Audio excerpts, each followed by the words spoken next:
All right. We are live. Hello, everybody. New NPC update. Another day in the life of daying with politics. Shit never ends, does it? No, it does not.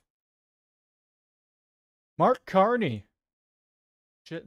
The new official, well, unofficial technically, in the eyes of Canada and Canadians, but the new Prime Minister.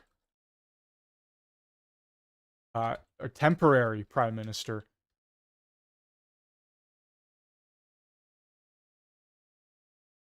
Until most likely at some point at the end of March or October, we will get an election. I doubt it's coming. I doubt it's coming anytime soon. Jagmeet has already said he is not going to back an election if the opportunity comes. It's not in his interest. The only person who really wants the election appears to be Pierre and the Conservatives. And, I mean, only time will tell, right?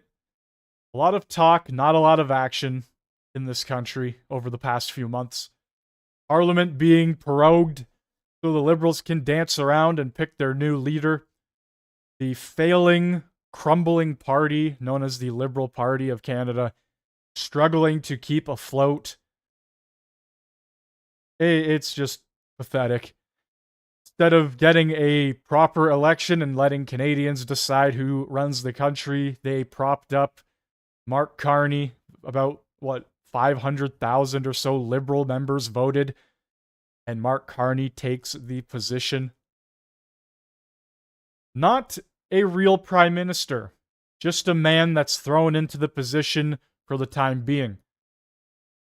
He's literally worse than Trudeau in every way, shape, and form. There's just no getting around that. It's just the simple truth. And the fact is that this man sat behind the scenes kind of guiding Trudeau the whole way. What's blowing my mind, but isn't really shocking, is that people are having faith in the Liberal Party. They have some sort of rejuvenized faith in this party because of this leader. I don't know why. It's not like the Liberal Party is just going to change all of a sudden because they have a new leader. It's not how that works. But out of all the news going on, Mark Carney, the now supposed 50% tariffs that got threatened onto us, onto Canada, things just seem to be getting crazier and crazier as the weeks go on. But like I said, it's a lot of talk and not a lot of action from all sides of the coin, or the playing field, or whatever you want to say. Got some stuff here from Steven Crowder. Now, regardless of what you think of him, that's not the point. He is bringing some decent information here and provides the sources with the facts. He's going to dive into the tariff war between Doug Ford, Ontario, and Trump, the United States. We're going to take a listen to this. I got some other things to go into. We got a Pierre Poilievre message. We have Liberal MPs hurling insults at Conservative members. Who fucking who? Everybody throws insults at each other in Parliament. I think it's every time everybody throws a set of balls and deals with the actual issues at hand, opposed to, oh, he said something that makes me upset at the end of the day. No, grow up. Come on, let's move on. Deal with the actual stuff at hand here. But anyway, let's take a listen here, shall we? Number two, Ontario, not all of Canada, but Ontario, the premier there, Doug Ford. Okay, for those who don't know, obviously Donald Trump said, okay, tariffs. Then the Ontario Premier Doug Ford said, we're actually going to perhaps put a tariff or put a surcharge on electricity, or we may shut off electricity. So then Donald Trump said, now it's double. And Doug Ford immediately backed down, saying, no, okay, we didn't mean that. Here's a clip. Trudeau right there. I like to get that Justin Trudeau and shove my foot as far up his ass, because I'm sure it goes real far. I'm sure my I'll tickle his nose hairs with my foot up his ass. Okay, sorry, wrong clip. Okay, a little bit of a meme there before leading into the actual stuff. Here we go. I know that's his brother, but I will say, The other Ford brother seems like the most agreeable crackhead ever. Yes. Like, they're usually argumentative. He's just like, chill. Yeah, that's a good idea. I know. Yeah, He's smoking that to calm himself down, apparently. yeah. We should hang out more. Yeah. No, it's totally gay. You're right. You're good company. That's anyone else? Have you ever been around a crackhead? That's not usually what they do. They usually scream and claim they're Jesus. Here's the right clip, the other Ford brother. We will apply maximum pressure to maximize our leverage. That's why today we're moving forward with a 25% surcharge on electricity exports. This is back for then. the 1.5 million American homes and businesses that Ontario powers, homes and businesses in Minnesota, Michigan, and New York. This is important. Keep an eye on the date in the top left corner here. This was literally 2 days ago. This surcharge will cost families and businesses in these states up to $400,000 each and every single day. On an average, this will add around $100 per month to the bills of hardworking Americans. Let me be clear. I will not hesitate to increase this charge. Want to bet? I'm pretty sure you will. Yeah, that was Monday. That was Monday. Tuesday, 9:15. Trump on Truth Social. Based on Ontario, Canada placing a 25% tariff on, for some reason, quotes, electricity.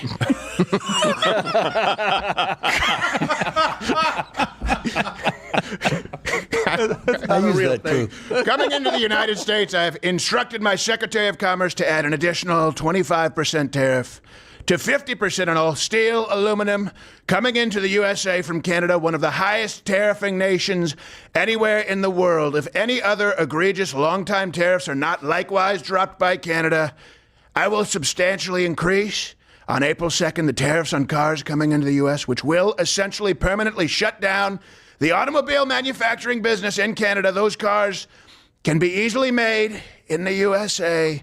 Then Tuesday at 2:40 p.m., same day. Keep in mind, today is Wednesday. Doug Ford immediately backed down while wearing a suit that seems like it's trying to escape his body. I've agreed to suspend Oh, my God. temporarily, and we always have that tool in our toolkit, Yeah, you do. until we sit down over the next Borrowing day his or clothes two. from Jerry I'll be heading Nadler. down to Washington, along with Dominic LeBlanc, and we'll have a good discussion. Yeah, we always have that tool down there, you know, in our toolbox. And when you open the toolbox, it's empty. Yeah, it is completely empty. This man continues to say this over and over again. We have lots of tools in our toolbox. My name's Doug Ford. Continues to prove that he's just an idiot. Look, if you live in Ontario, the choices for Premier were not good. They were all terrible. But Doug Ford was the best choice of the bunch. And sadly, he just continues to display his stupidity over and over again. He continues to use that quote.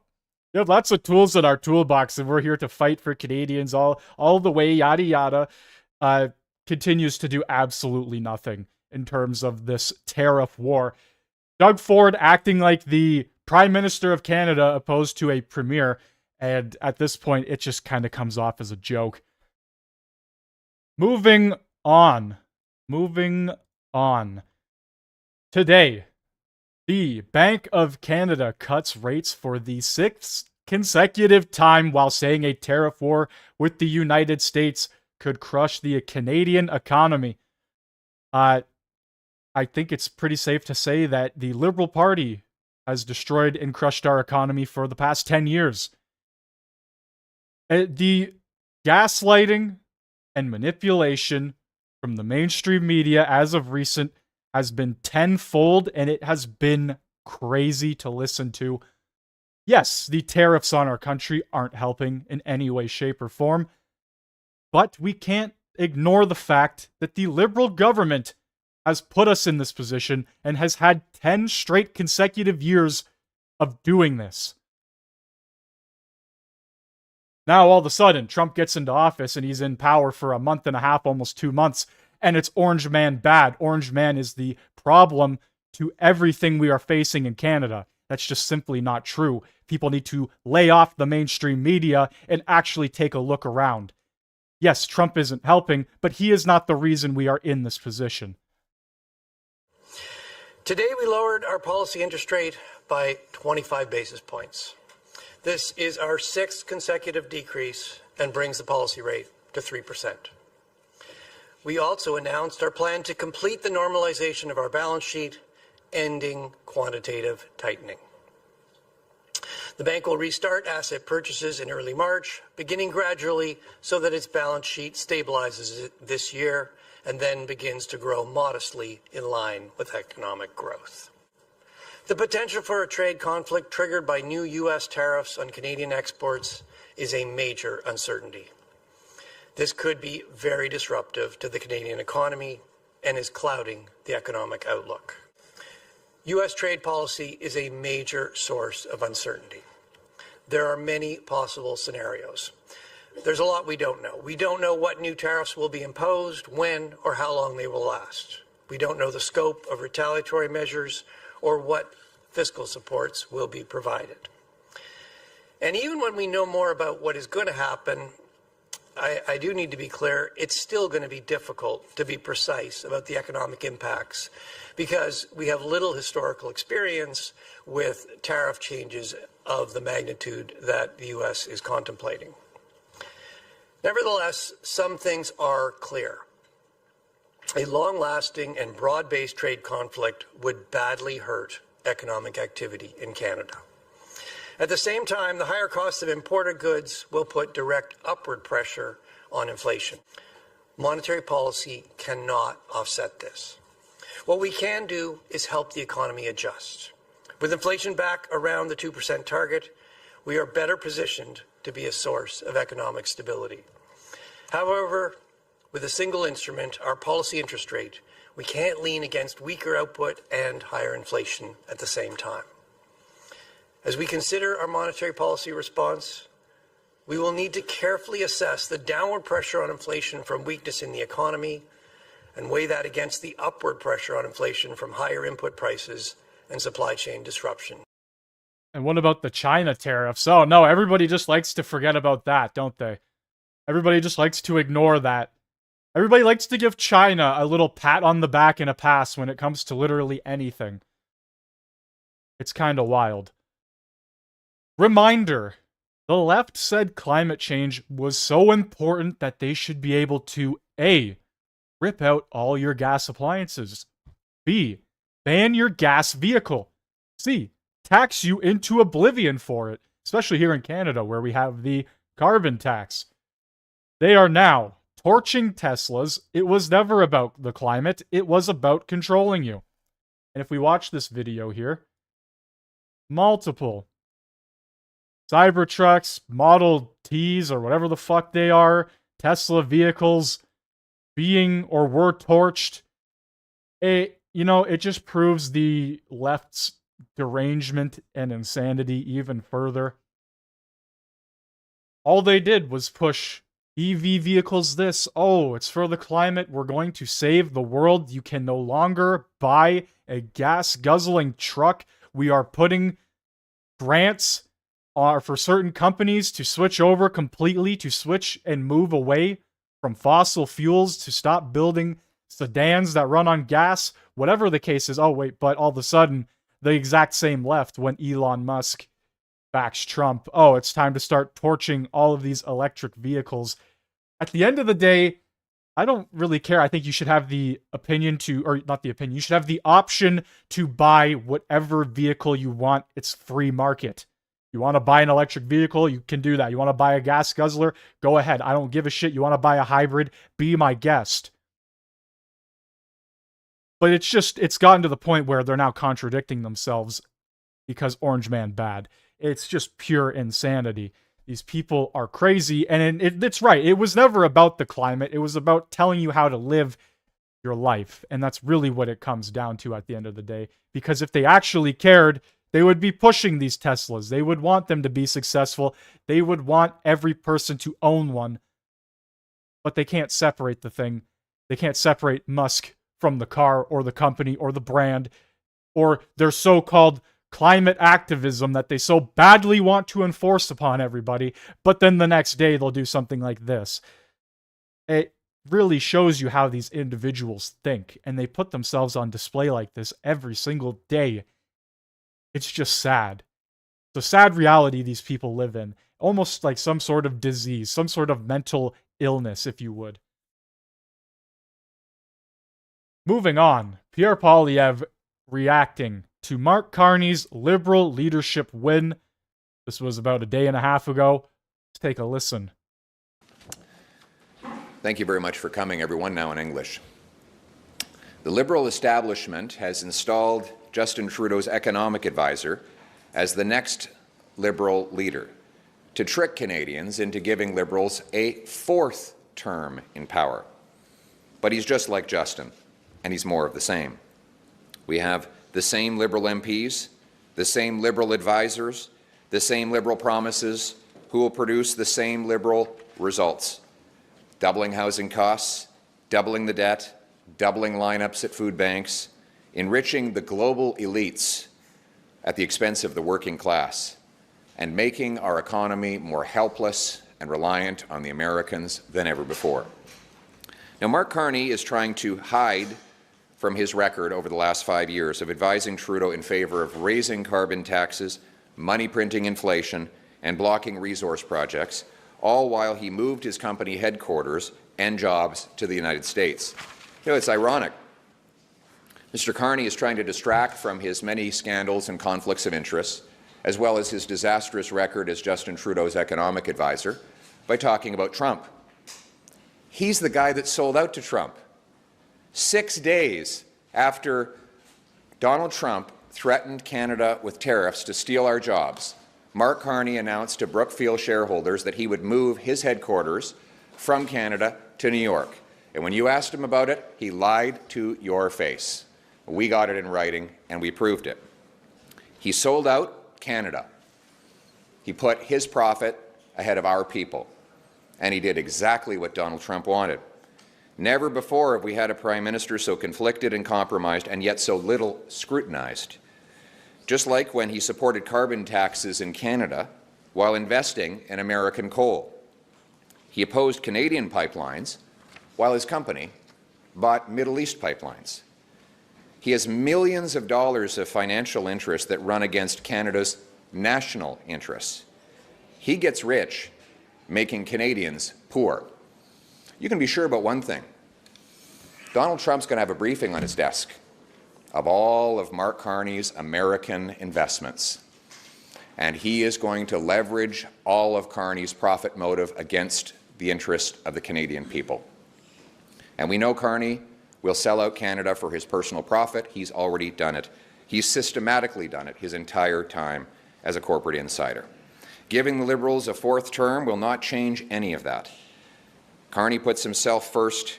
Conservatives will put Canada first. Putting Canada first means cutting bureaucracy and taxes. It means passing a big, beautiful, bring-it-home tax cut, lowering tax rates on work, investment, energy, and home building. It means axing the carbon tax for real, for good, for everyone, forever. It means repealing the Liberal No New Pipelines Law C-69 and instead granting rapid permission to our companies to build more pipelines, more natural gas exports, more data centers, mines, and other natural resources to bring home powerful paychecks and production to our people. We need an east-west pipeline, and we need to say it in both French and English. Nous avons besoin d'une pipeline d'un océan de l'ouest à l'est. Dans les deux langues sur les west pipelines. We need more interprovincial trade. We need to unleash our free enterprise system to reverse the helplessness that the Liberals have caused over the last 10 years of tax and keep it in the ground extremism. More than anything, we need to bring back the Canadian promise. In a country where we trade with each other, we produce our own resources, we build homes for our people, we protect our weak and vulnerable while standing up to the Americans abroad. The Canadian promise is that anyone from anywhere can achieve anything. That hard work gets you a great life in a beautiful home, on a safe street, protected by solid borders and brave troops under a proud flag. Canada, let's bring it home. Mr. Poilievre, what economic and diplomatic experience do you have to go up against Donald Trump? Oh, quite a lot, actually. So I was the Minister of Jobs and Housing in the Harper government, during which time housing cost half as much as it does today.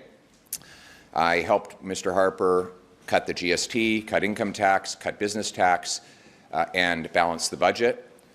Over my time in Parliament, I've been scrutinizing and studying the books on the Public Accounts Committee, the Operations Committee, the Finance Committee. And if you want any proof that my economic ideas are the best, the Liberals are all trying to pretend that they're copying them right before the election. All the big economic questions of the last 5 years, Mark Carney has been wrong and exactly wrong, and I have been right. I said 5 years ago the money printing would cause inflation. He said deflation was on the horizon. I turned out to be right. I said the carbon tax would drive up food prices, and it did. Drove them up 37% faster in Canada than in the United States of America. I was the first parliamentarian to predict that we would have the inflation crisis, while Carney, Freeland, Trudeau, and others were saying that we would not. I was the first one to be, along with my Conservative colleagues, fighting for pipelines.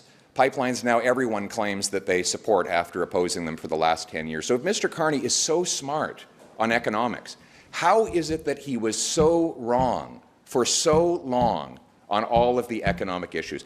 One thing I don't have experience with is taking jobs out of Canada, moving them to the United States, selling out our resource workers to support Middle Eastern resource workers. That's not the kind of experience that I have, but that's not the kind of experience that we want. Despite what you're saying, recent polls are showing that more Canadians trust Mark Carney to deal with Donald Trump rather than you. Why do you think your message is not cutting through and getting through to Canadians? Canadians have a choice in the next election. Do they want to give the Liberals a fourth term in power after they drove up housing costs, food prices, and taxes, blocked resource projects, and made us more reliant on Trump's America? Or do they want Canada First Conservatives who will axe taxes, build homes, unleash production of our resources, and bring home paychecks, production, and sovereignty to our country? Mr. Poilievre, what instructions have you given your caucus members and your candidates about wearing MAGA merchandise or using MAGA slogans? Well, my instruction is that we should put Canada first. We want to put our country first, stand up for our country against both American aggression, but also against the destructive Liberal policies that have made us helpless and reliant on the U.S. I have also made it clear to my members of Parliament that we should favour bringing jobs back to Canada, not move them to the United States of America, as Mark Carney did when he had the chance. Do you still think we're going to have a carbon tax election, considering Mark Carney says he's going to scrap the consumer one? We are going to have a carbon tax election because Mark Carney has proposed to add another industrial carbon tax on top of the existing one. In days, Donald Trump could impose tariffs on Canadian steel. At the same time as Mark Carney says that he wants a new carbon tax on Canadian steel. By the way, it's not me that says his tax would apply to steel. It's him. In an interview he gave to CTV in Atlantic Canada a month ago, he claimed that taxing steel was a great idea because people, he says, don't use steel anymore. Well, this building would come crashing down without steel.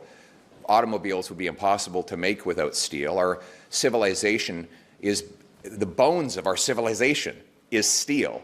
And Mark Carney wants to bring in a big industrial carbon tax on our steel workers at exactly the same time as Trump plans to tariff our steel.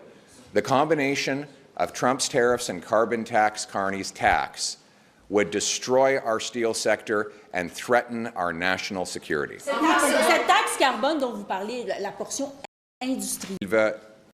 C'est une décision de Crédit Québec national pour les Américains.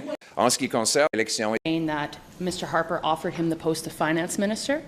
Mr. Harper confirmed to me that Mark Carney has taken credit for things he has not done, and that if I could, he said that Mr. Carney he was astonished really at how Mark Carney took credit for things he never did.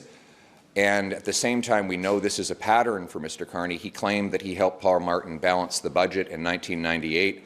Well, Mark Carney wasn't even in the country or working for the government at that time. He didn't join the government as a bureaucrat until 2004. So this is a consistent pattern of Mark Carney lying to the Canadian people. You know what I find interesting about Mark Carney? He doesn't want to take responsibility for the things he actually did, like advising Trudeau for the last 5 years, but he wants to take credit for things he did not do, like managing Canada's financial policies under the Harper government. I just want to clarify, because Mr. Harper is not... Okay. All right, and there you have it. Breaking news, by the way, right now, as we are currently sitting here. The EU just announced retaliatory tariffs on $28 billion in American products, matching President Trump's 25% tariff on steel and aluminum. Morning, the United States is applying a 25% tariff on imports of steel and aluminum. We deeply regret this measure. Tariffs are taxes. They are bad for business and worse for consumers. They are disrupting supply chains. They bring uncertainty for the economy. Jobs are at stake, prices up. Nobody needs that on both sides, neither in the European Union nor in the United States. The European Union must act to protect consumers and business. The countermeasures we take today are strong but proportionate. As the United States are applying tariffs worth $28 billion, we are responding with countermeasures worth 26 billion euros. This matches the economic scope of the tariffs of the United States.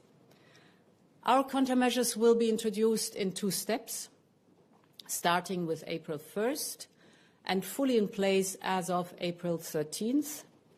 In the meantime, we will always remain open to negotiations. We firmly believe that in a world fraught with geo-economic and political uncertainties, it is not in our common interest to burden our economies with such tariffs.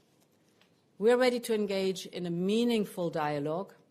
I have entrusted Trade Commissioner Maroš Šefčovič to resume his talks to explore better solutions with the United States.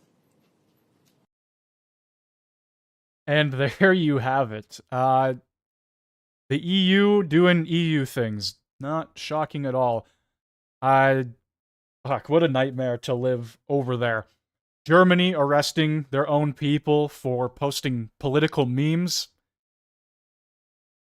I swear to God, I've seen more of a certain symbol in recent time in Germany than I think in the past 40 to 50 years. The place that, you know, supposedly wants to disassociate themselves from the 1940s has... I can't even play the video. It's a bunch of women shirtless with that symbol on their chest doing the salute, marching lockstep one after another in the middle of their own streets.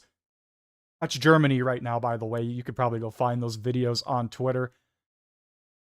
You gotta love it. You gotta love it. The place that claims America is doing things that they did in the 1940s is doing things that they did in the 1940s. Arresting people for posting fucking political memes. Actually insane. Germany, right now, might be one of the biggest shithole countries I think I've ever seen. Alright.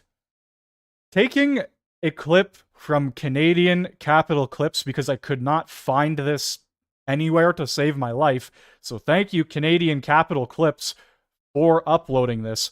Liberal MPs hurl insults at Pierre Poilievre's ministers. Let's take a listen, shall we? The tone of the attacks the Conservatives have been launching against Mr. Carney already, and what should we be expecting in the election campaign? Well, I mean, I think the Conservatives are resorting to the kind of dirty personal politics that Mr. Poilievre has been known for since he was in cabinet with Stephen Harper. I think that's unfortunate, but I actually think Canadians are not in that mood. Canadians are in a mood to rally around the flag, to rally around somebody who actually can stand up to Donald Trump. So. Mr. Carney, Mr. Carney, continue on the campaign trail.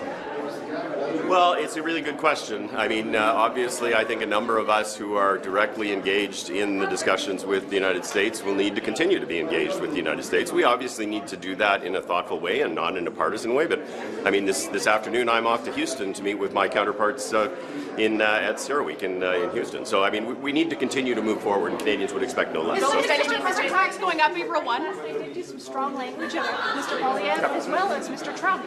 Was that the right move?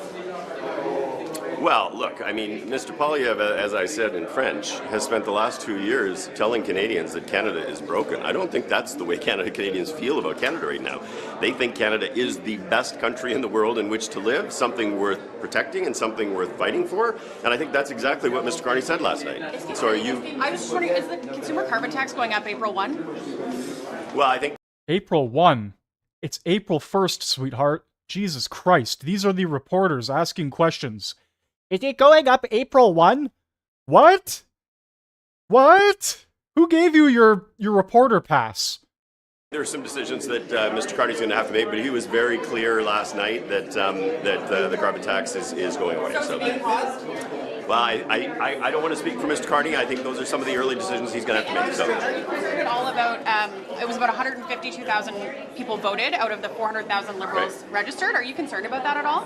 No, I mean, I think that's actually a pretty good turnout in terms of a leadership race. When you actually have a lot of people signing up, that's basically a 40% turnout. I think that's actually pretty good. And to be honest with you, in my riding, there were like 1,000 people who voted. Normally, the number of members in my riding is half that. So it was great. I think it's fantastic. So. Are you ready for an election? What do you think the party's chances are now?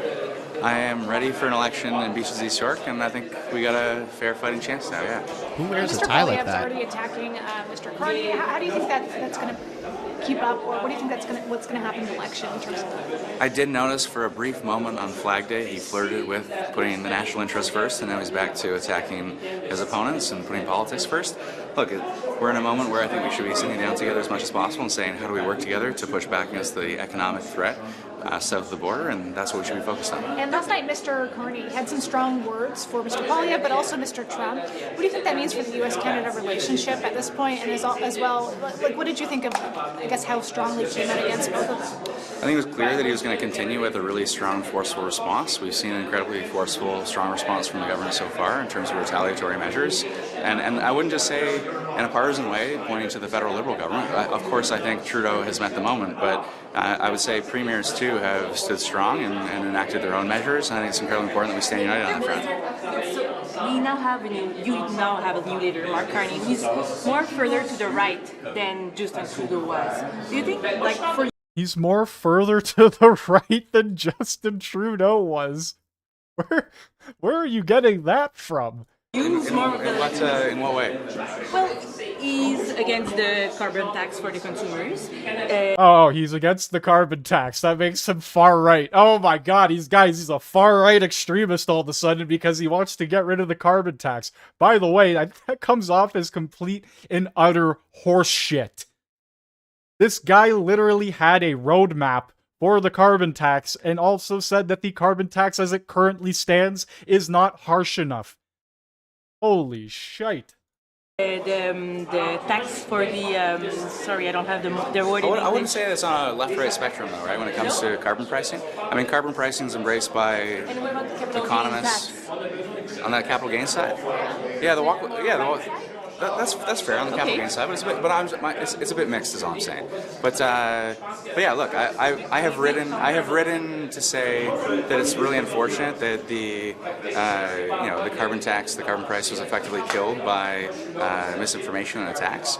we're going to wake up at one point and the lowest income Canadians are going to realize that their rebates are gone and that they're ultimately worse off as a result of this change. But I think the new leader has recognized, and I think all leaders in the race recognized, to one degree or another, that this was difficult politics and Canadians have spoken on it. And I think that's an unfortunate part of the debate on carbon pricing.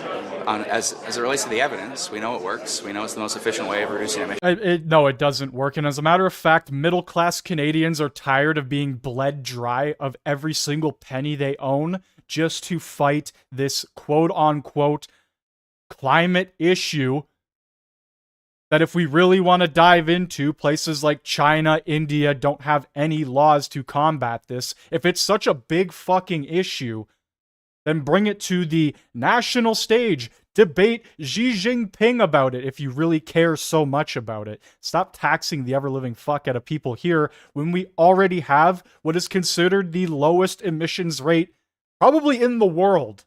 Probably in the entire world. Like, my God, one decade they're crying about acid rain. The next decade they're crying about the hole in the ozone layer or the ice caps melting. And now they're crying about climate change. Something that just naturally happens. Something that the Earth just does on its own. The Ice Age is a prime example of that. There's nothing you can do about that. Just pointing it out. If the Earth wants to freeze over one year all of a sudden, there's not much you can do about that. Just figured I'd point that out. Right? Like, it's kind of crazy. I know, the hard thing to process here. Taxing people of their money isn't going to change how the Earth works. The Earth just doesn't one day wake up and go, well, I see that you guys have implemented a tax, so today I'm not going to be extra hot. I'm going to cool down a bit. Because that makes a lot of sense, right? Yeah. Politics doesn't always align with the evidence. There was about 152,000 people who were able to actually vote in the leadership race. There were about 400,000 registered members. That 160 or so were able to get verified. Are you concerned about that at all? That the turnout was so low?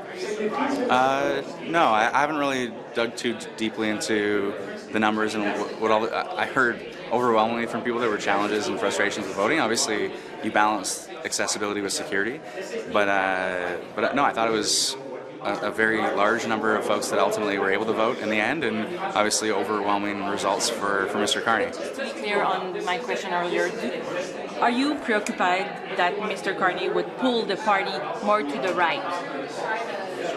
It has not been a preoccupation of mine so far.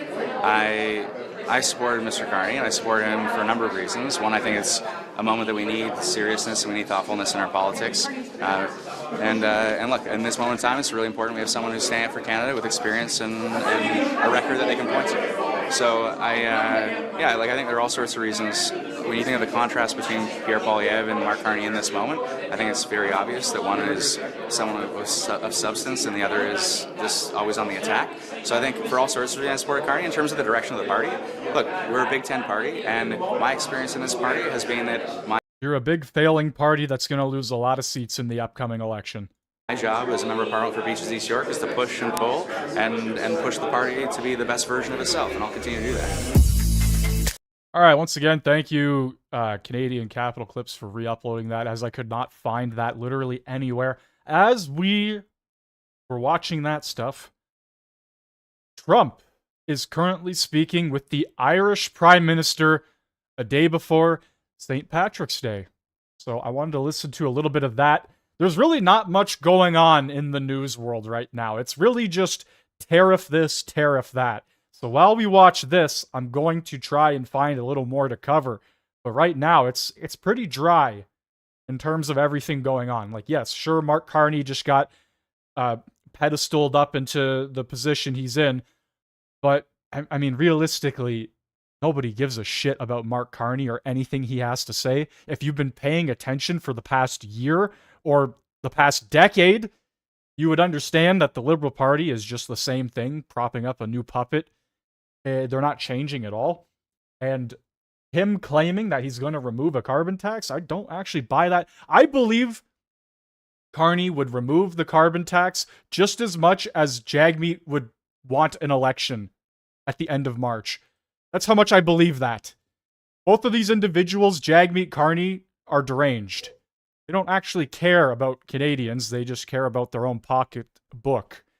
Anyway, let's see what the Irish Prime Minister is striking up here with Trump.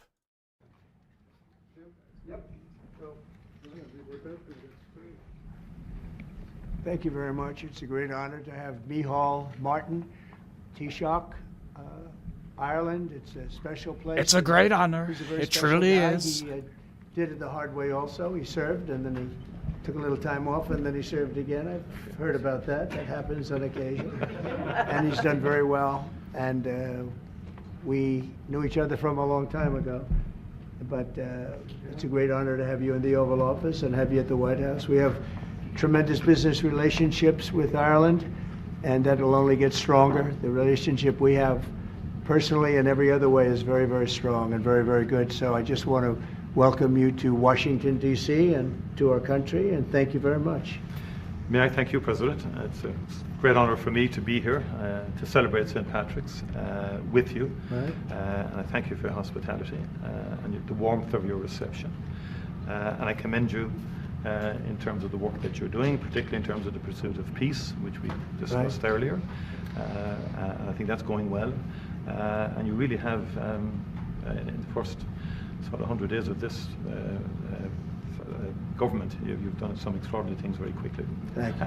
Everybody's watching in that respect. So Thank you. Delighted to be here. It's an honor to be here. Well, it's a great honor to have you, and special people, very special people. I know a lot of Irish, and growing up in New York, I know a couple of your people that used to live in that beautiful Ireland, and now they're here, but they love your country very much. You know, they have a great feeling toward your country.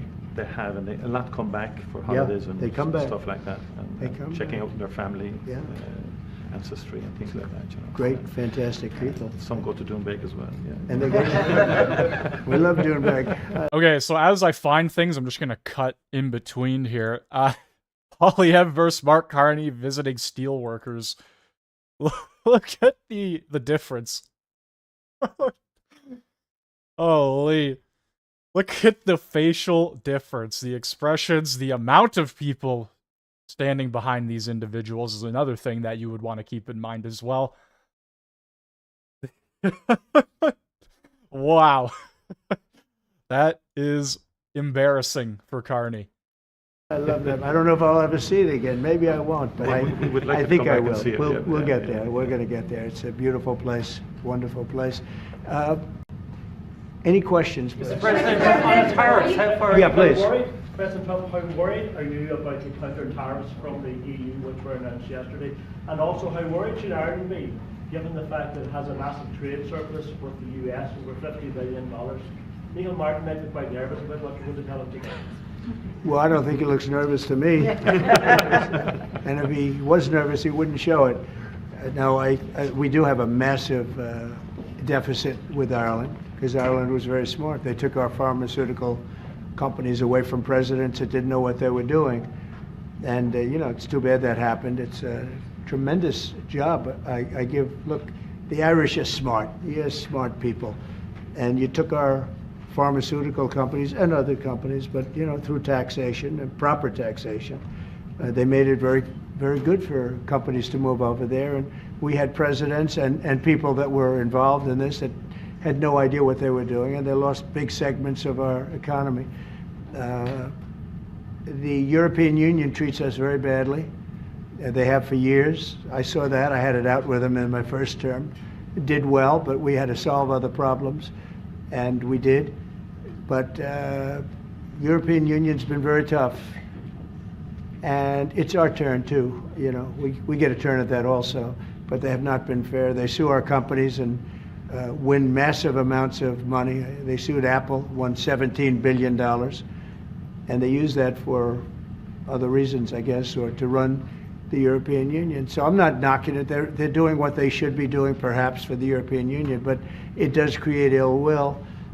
And as you know, we're going to be doing reciprocal tariffs.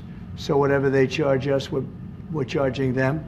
Nobody can complain about that. Whatever it is, it doesn't even matter what it is. If they charge us 25 or be playing with electricity. It affects people's lives. They're actually Okay, I have no idea what happened there. There was a big cut in the stream. their life. I mean, it can affect, depending on weather, it can affect their life. So we can't do that. And it doesn't make sense that our country allows electricity to be made in another country and sold into us. Who did that deal for the United States? Okay, I looked at that long ago, and I said that's not something that's very smart. So we've had a lot of bad trade policies, and yet we're doing very well right now. But we're doing well because I won the election. If I didn't win the election, you would have had a very bad period. I think a lot of the stock market going down was because of a really bad 4 years that we had. When you look at inflation and all of the other problems that were, I mean, wars and inflation and so many other problems. But we're going to have very good years. We had, I don't know if you saw a little thing like the cost of eggs, little to you, but big to people out there, down almost 30% in the last few days. We got it down. We did a lot of things. We have a great Secretary of Agriculture, and we did a lot of things that got the cost of eggs down very substantially, and so many other things. A very big thing that I'm very happy with is oil is down to $65 a barrel, and that's faster than I would have anticipated. We put on the gas, we stepped in the gas in order to get oil, and what's happening. So we're getting that down, and when energy comes down, prices are going to be coming down with it. So in a very short period of time, we've done a very good job. And I think that the tariffs that we're talking about, and again, reciprocal, I think that the tariffs, there are some cases where they're a little beyond reciprocal because, you know, we've been abused for a long time as a country. We have been abused really for a long time, and we will be abused no longer. Okay. Are you going to retaliate to the EU retaliation? Education, sir, would you describe for us, is this meeting your vision by cutting about half the workforce? And what responsibility do you feel to the civil servants who have now lost their jobs? Many of them worked at the Department of Education during their first term. Sure, I do. I feel very badly, and but many of them don't work at all.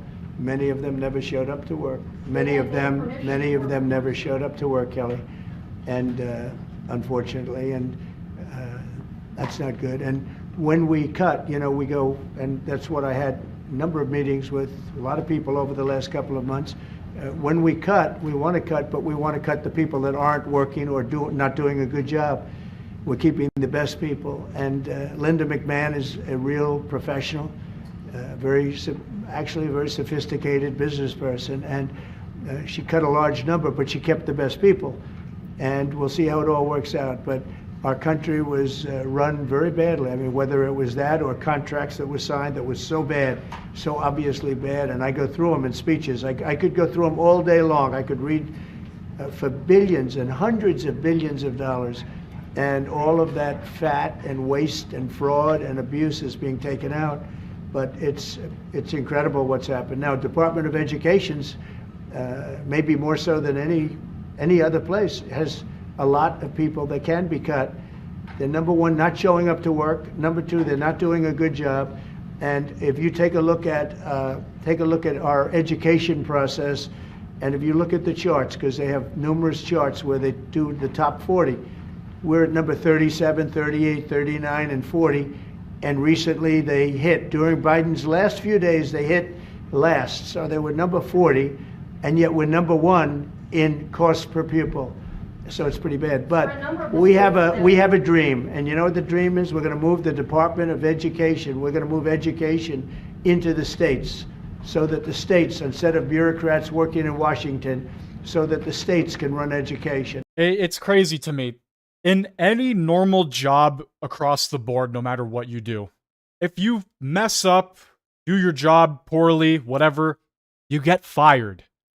Now, when it comes to a government body mishandling funds for years, doing their job poorly, and they get fired, everybody's up in arms about it. These people are mishandling millions upon millions upon millions of dollars, and they're your dollars that you pay in taxes. When they don't do their job properly, yeah, they should get the fucking boot. If these people are freaking out about one email asking, how much work did you get done last week? Then they're probably not good for that position. Like, I don't know. how, like, why people are defending a full government that has been mishandling hundreds of millions of your dollars, putting them into stupid scientific programs like giving quails cocaine and seeing how they react in their day-to-day lives on drugs, or puppet shows in third world countries to promote LGBTQ agendas, whatever the case is. All of this shit's getting put out to the spotlight to see. And people are defending it.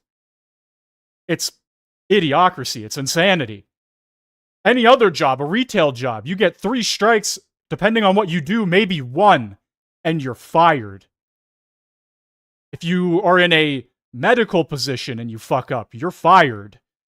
But if you're working for the government, oh, you can mishandle billions of dollars, do whatever the hell you please.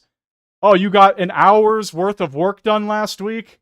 Ah, cool, continue your position. You don't get fired. It's insane to me.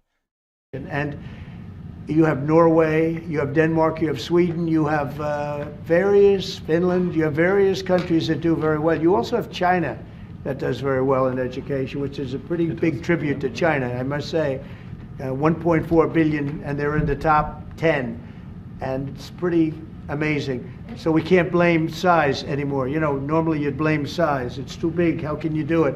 But China does it. So we think when you move it back to Iowa and Indiana and all the states that run so well, there's so many, I could name 30, maybe almost 40. Those will be as good as Denmark, those will be as good as Norway, and they'll be as good as any of these. I believe they'll be as good as any. Now, then you're going to have 10 that won't be so great. You're going to have 5 that will not be good at all, but we'll work with them and we'll get them to be good. But what we want to do is always school choice, but we're going to do school choice, and we're doing it. But we want education to be moved back where the states run. Okay, so check this out right here. From the Department of Government Efficiency, U.S. taxpayer dollars were going to be spent on the following items, all which have been canceled. $60 million for Indigenous peoples and Afro-Colombian empowerment. $74 million for inclusive justice in Colombia. Not even in their country, not even in the United States.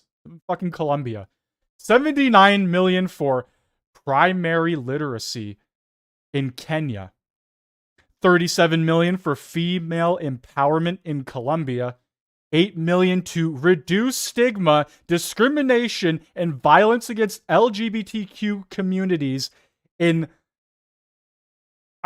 what the hell is... I don't even know how to pronounce this. Lesotho? What the fuck is a Lesotho? $3.3 million for being LGBTQ in the Caribbean. $25K to increase vegan local climate action innovation in Zambia. What the fuck is a Zambia? Ladies and gentlemen, if you are defending the government for spending money on this shit, you're insane. Education, where the parents of the children will be running education, where governors that are doing a very good job will be running education, not run. I drive through the city and I see like so many buildings, Department of Education, Department of big buildings, and by the way, they're empty. Nobody shows up to work. So I think Linda did a very good job. Mr. President, do you have a meeting with Vladimir Putin scheduled or a conversation? What would be your I won't comment on that, but we had a great success yesterday.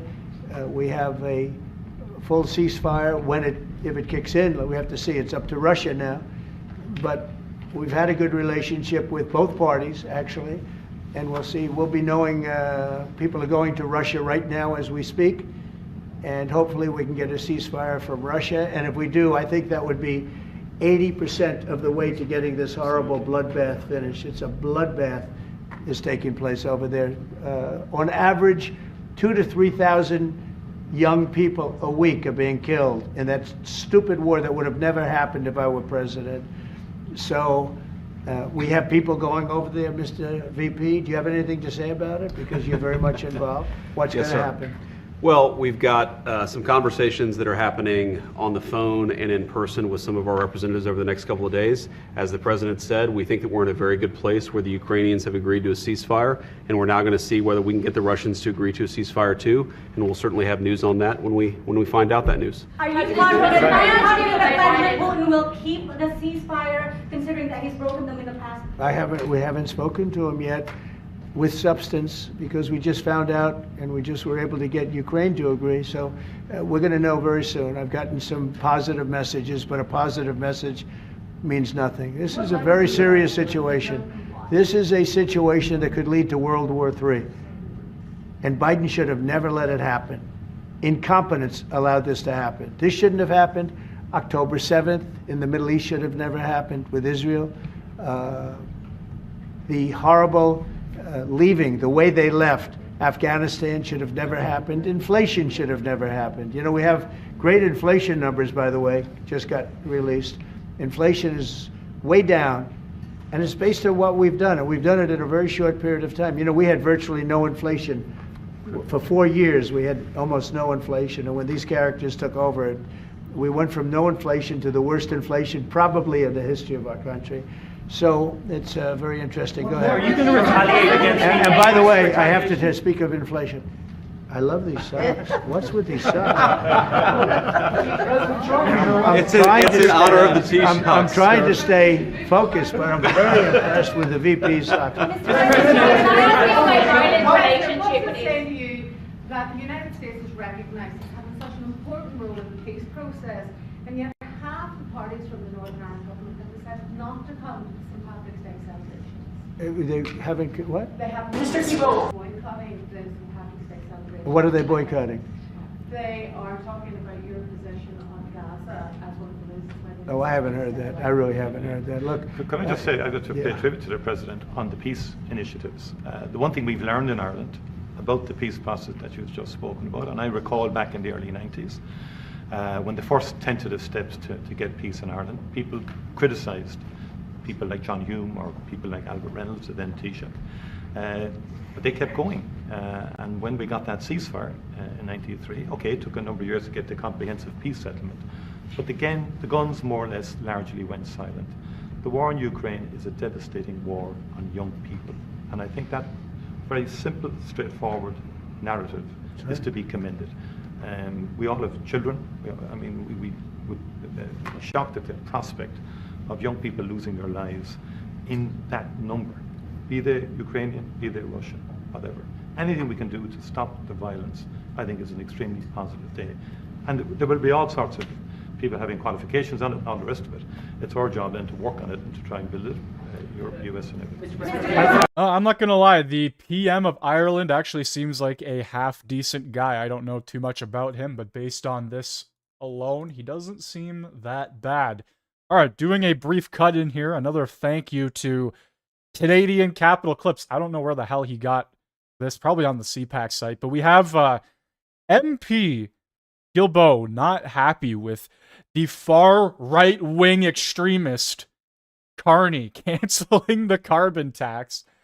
Let's take a listen. Mr. Guilbeault, do you expect Carney to get rid of the carbon tax before he calls an election? Well, he said yesterday that he wanted to get rid of it. We're looking into how that could be done and how rapidly it can be done. Do you expect this to happen, though, before the election is called? As I said, we're looking into it. I don't have like a time to give you. We're looking into different options. Do we need to change legislation? Can we go the regulatory route? Like, what are the options? And I don't have an answer for you yet. Thank you very much. Thank you. Well, he said that he wanted, for example, to work on the industrial carbon pricing system that gives us 3 times more emission reduction. So make sure that big polluters do their fair share when it comes to reducing emissions. And you should remember that our climate change plan doesn't rest on 1 or 2 measures. It's more than 100 measures that we've deployed over the years that, for the first time in our history, is resulting in emissions going down while the economy is going up. It's never happened before. So the plan is working, and we will find a solution to that particular issue. Thank you. I don't think the economy has gone up over the past 10 years, but you can keep telling yourself that, buddy. Thank you so much. If our economy was so strong and we were doing so well, I don't think Donald Trump would be doing the things he's currently doing. It was, you know what, one of the things that we all know is his experience, and I was really happy to see how excited everybody is to get ready for the election. We have a leader with amazing experience who brought everybody together, and you know, with the numbers that and the results that we're seeing yesterday has united the party, and everybody's raring to do what we've always done, which is to support Canadians at a time of need, and especially now what's taking place in the U.S. And when is the election going to be? Well, that's up to the new leader. When do you want it to be? I'm not seeking re-election, as you know, so I'll be happy to support my party, any colleagues as I will. But again, that'll be up to the leader. Did Mirko Menachino, the announcement? All right, well, there you have it. Just a bunch of bumbling garbage from the typical suspects. I will say, and thank you for that, but I will say, last week 2,500 young people died. While we sit here and talk, and while they talk about peace, but they've been talking about peace. This should have never happened. This war should have never happened. It would have never happened if I was president. That's what makes me more angry than anything else, because you've had far more people die than they report, than these people report, for whatever reason. But you had far more people. The numbers are far more devastating. You'll find that out someday. And it doesn't affect you very much. They're not Irish. And they're not from my country. They're from Russia mostly, almost all from Russia and from Ukraine. And people could say, why are you doing this? Why are you involved in that? Because 2,000 people a week are dying. And they have families, and they have mothers, and they have fathers, and they have sisters, and they have brothers and friends. And they're dying. And I've seen the pictures, the satellite pictures that we see all the time. And it looks like Gettysburg in its prime, because that was, they say, one of the most horrific battles ever. You have kids lying all over these fields that are dead, because the weapons today are unbelievable, between drones and various types of guns. I'm not even talking about beyond that with the big babies. You understand what I mean? I hate to even mention the name, the nuclear name. I hate to mention it. But you have weapons today that are so powerful. And I see kids every week. I see pictures of kids laying all over the field dead. They're dead. Beautiful kids. They're dead. And they're not from here and they're not from where you are, but he's working very hard. We're all working hard to get this thing finished. It's crazy over nothing. And it's not going to go anywhere. It's just a terrible situation. And I think we have a chance to get it done. So we've gotten half of it as a ceasefire. And if we can get Russia to stop, then we have a full ceasefire. And I think it'll never go back to war. I think something will happen. Can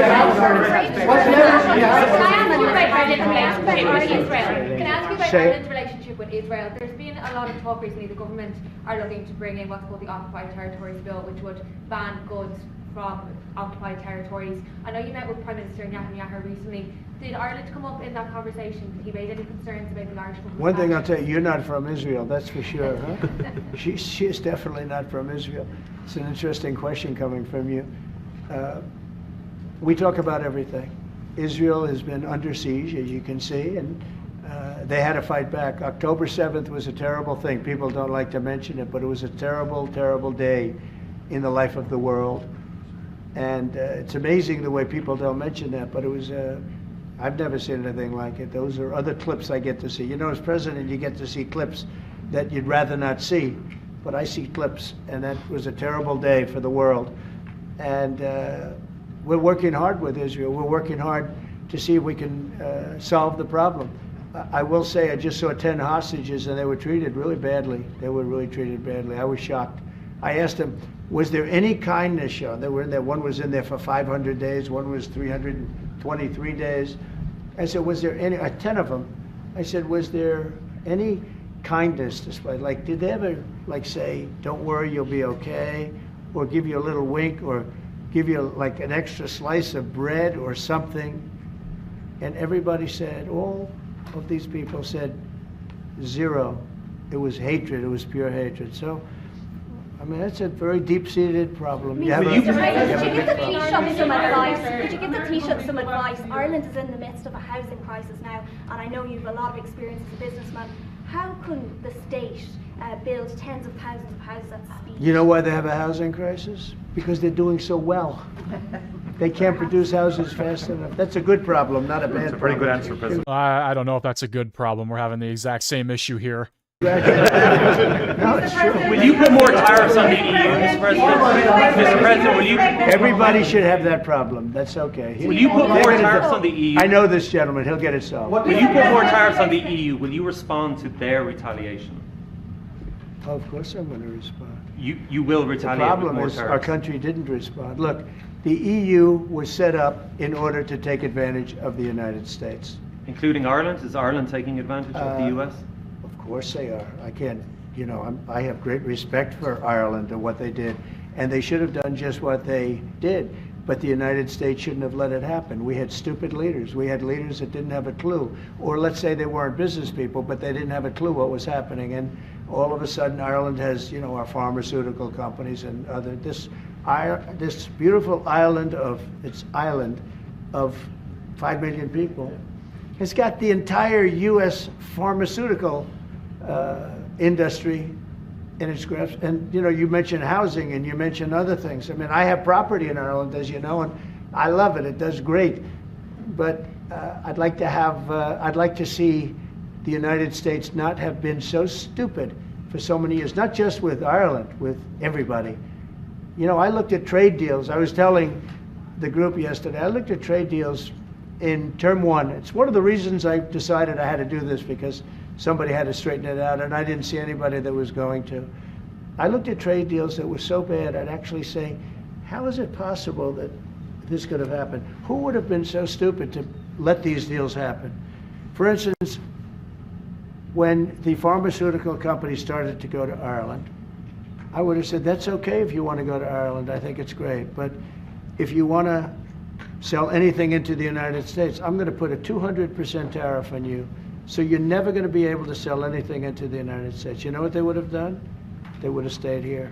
So do you want to lower corporate taxes to match He's so lucky that I wasn't. Are you planning He's so lucky. Are you planning to lower corporate taxes to match Ireland? Are you planning to lower corporate taxes to match Ireland? Well, we are planning to lower taxes, yeah, if the Democrats behave, but the Democrats have no clue. You saw that the other night during the speech. 2 young women were slaughtered by illegal aliens. 1 young man has very serious cancer and many other problems. We look at the people up there, they all had difficulty, very serious difficulty. But when we're talking about 2 young girls, beautiful young girls, Lake and Riley, you know the whole story. That evening was a disaster for the Democrats, in my opinion. And I would mention, and I'd see 2 mothers that were inconsolable as they stood, crying. Their daughters have been absolutely just destroyed, killed, viciously killed. And the young man who loves the police departments, he had cancer and has cancer, very bad cancer. There wasn't from people sitting there, Democrats, there wasn't a hand clap. Nobody stood.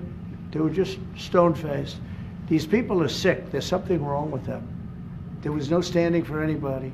The only thing they liked is when they heard about the death taking place with Ukraine. They were happy about that. They were happy about that. Pocahontas was very happy. She's the one that was flat. That's why I looked at her and said, oh, it's Pocahontas. These people are sick. They don't know what's happening in the real world. The Democrats have to get their act together. And if they don't vote, then what you're going to do is you're going to have taxes that are going to go through the roof. You're going to have a very bad time. You're going to have some very bad things happen. And people are going to blame the Democrats. And Schumer is a Palestinian, as far as I'm concerned. He's become a Palestinian. He used to be Jewish. He's not Jewish anymore. He's a Palestinian. Okay. On tariffs, there's been a lot of on and off, some inconsistency. There's no inconsistency, only with NBC, which is one of the worst networks on television, by the way. Let me just tell you the inconsistency. I have the right to adjust. And I was called by the automakers, as an example, General Motors, Ford, etc., the big 3, the big 4, and they asked me to do them a favor. Could I delay it for a period of 4 weeks so that they're not driven into a little bit of a disaster for them. They actually love what I'm doing, but they had a problem. And I'm not like a block that just, I won't delay. It's called flexibility. It's not called inconsistency. It's called flexibility.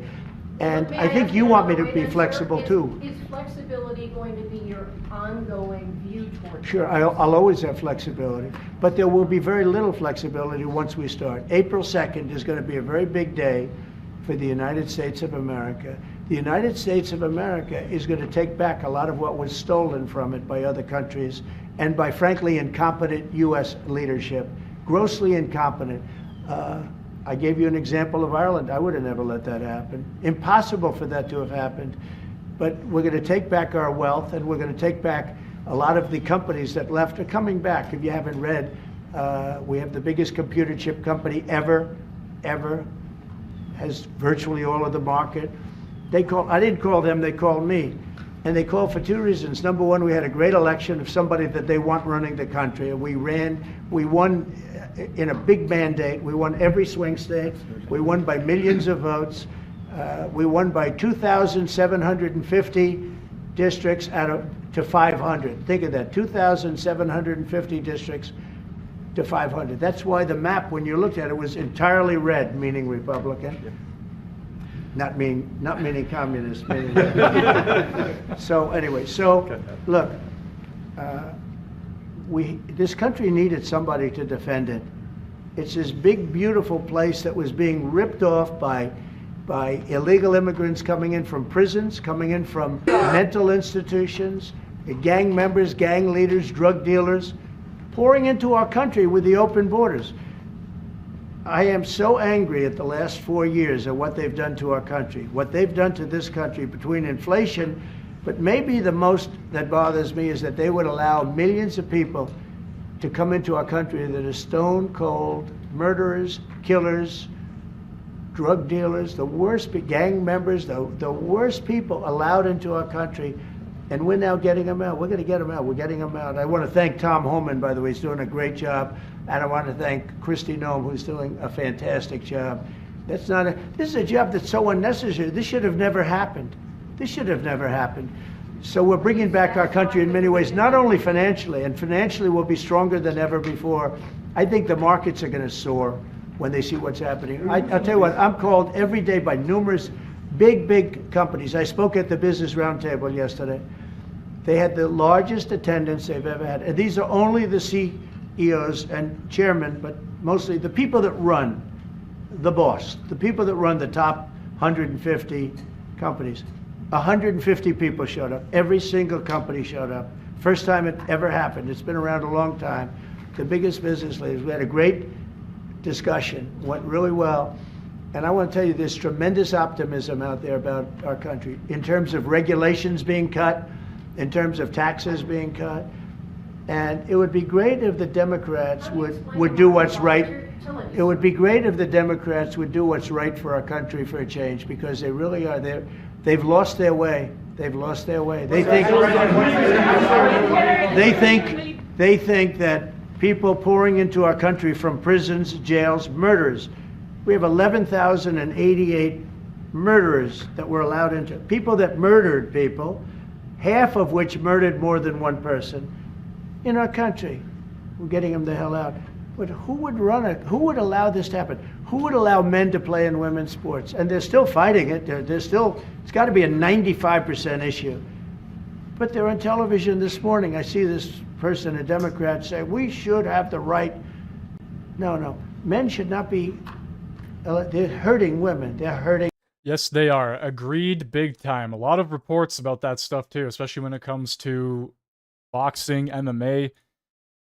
Men and women's sports, not good. Shouldn't be a thing.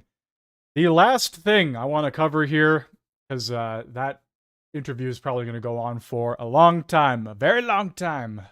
Doug Ford is on Team Carney. What a disgusting traitor liberal POS.